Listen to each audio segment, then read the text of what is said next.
محمد بن سماک رحمۃ اللہ علیہ فرماتے ہیں کہ بنو امیہ کے لوگوں میں موسیٰ بن محمد بن سلیمان الہاشمی بہت ہی ناز پروردہ رئیس تھا۔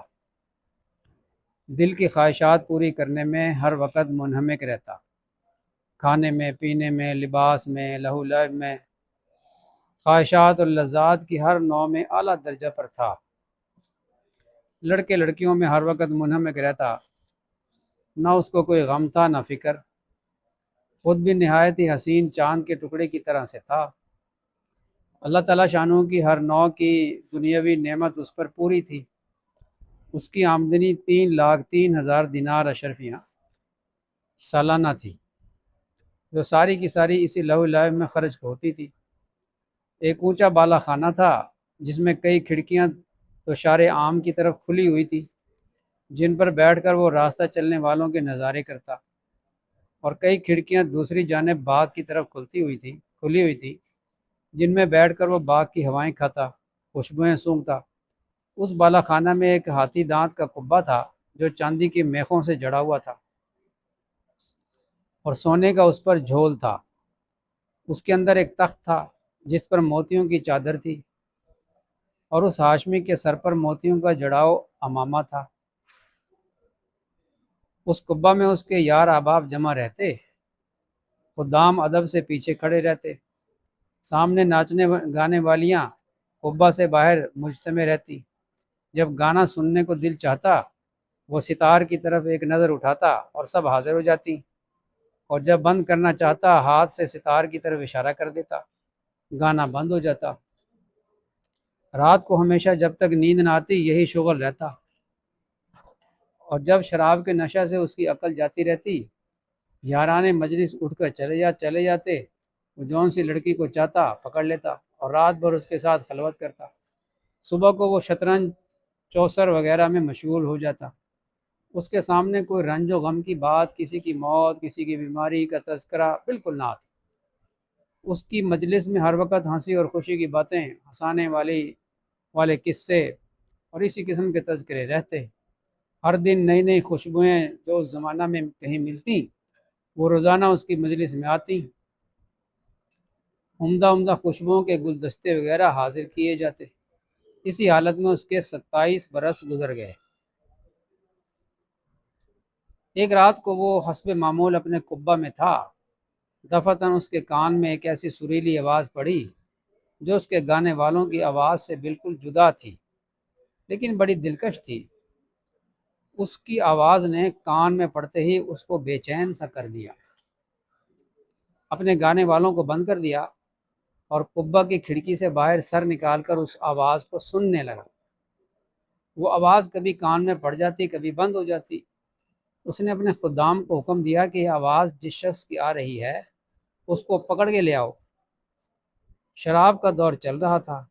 خدام جلدی سے اس آواز کی طرف دوڑے اور اس آواز کو تلاش کرتے کرتے ایک مسجد میں پہنچے، جہاں ایک جوان نہایت ضعیف بدن، زرد رنگ، گردن سوکھی ہوئی، ہونٹوں پر خشکی آئی ہوئی، بال پرا گندا، پیٹ کمر سے لگا ہوا، دو ایسی چھوٹی چھوٹی لنگیاں اس کے بدن پر کہ اس سے کم میں بدن نہ ڈھک سکے، مسجد میں کھڑا ہوا اپنے رب کے ساتھ مشغول تلاوت کر رہا ہے۔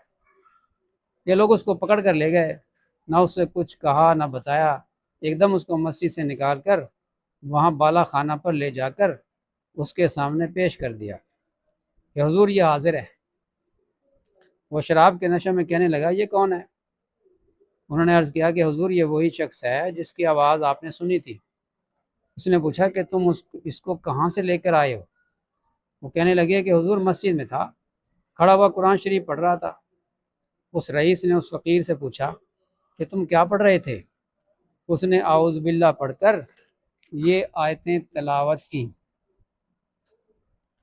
ان الابرار لفی نعیم علی الارائک ینظرون تعرف فی وجوہہم نظرۃ النعیم یسقون من رحیق مختوم ختامہ مسک وفی ذلک فلیتنافس المتنافسون ومزاجہ من تسنیم عینا یشرب بها المقربون۔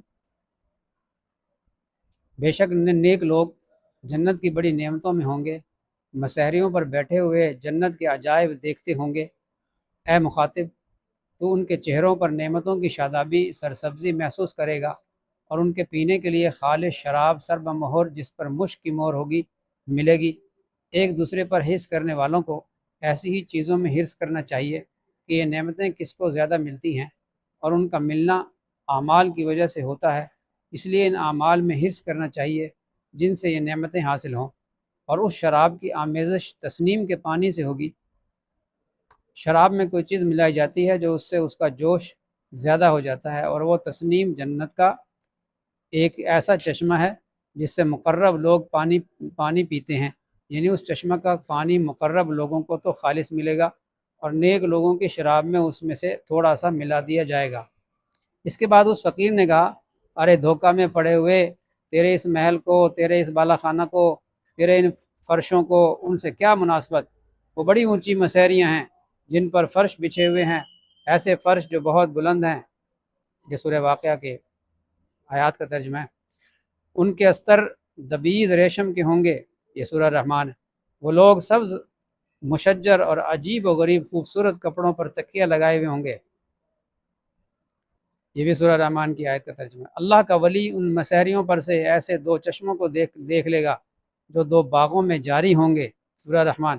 اور ان دونوں باغوں میں ہر قسم کے میوے کی دو قسمیں ہوں گی کہ ایک ہی قسم کے میوے کے دو مزے ہوں گے۔ یہ بھی سورہ رحمان۔ وہ میوے نہ تو ختم ہوں گے، نہ ان کی کچھ روک ٹوک ہوگی، جیسا دنیا میں باغ والے توڑنے سے روکتے ہیں۔ یہ سورہ واقعہ۔ وہ لوگ پسندیدہ زندگی میں بہت بلند مقام پر جنت میں ہوں گے۔ سورہ الحقہ۔ ایسی عالی مقام جنت میں ہوں گے جہاں کوئی لغو بات نہ سنیں گے۔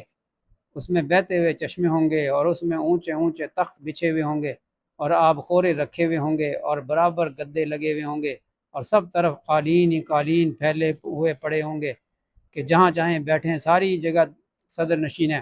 سورہ غاشیہ۔ وہ لوگ سایوں اور چشموں میں رہتے ہوں گے۔ سورہ مرسلات۔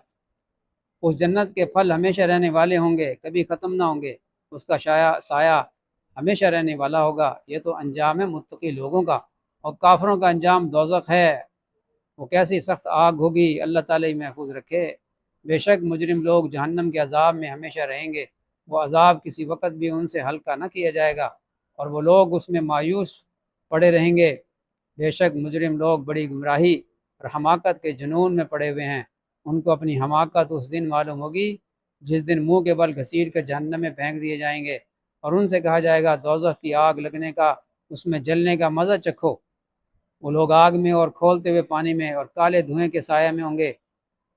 مجرم آدمی اس بات کی تمنا کرے گا کہ اس دن کے عذاب سے چھوٹنے کے لیے اپنے بیٹوں کو، بیوی کو، بھائی کو، اور سارے کنبہ کو جن میں وہ رہتا تھا، اور تمام روئے زمین کے آدمیوں کو اپنے فدیہ میں دے دے، اور کسی طرح عذاب سے بچ جائے، لیکن ہرگز ہرگز نہ ہوگا۔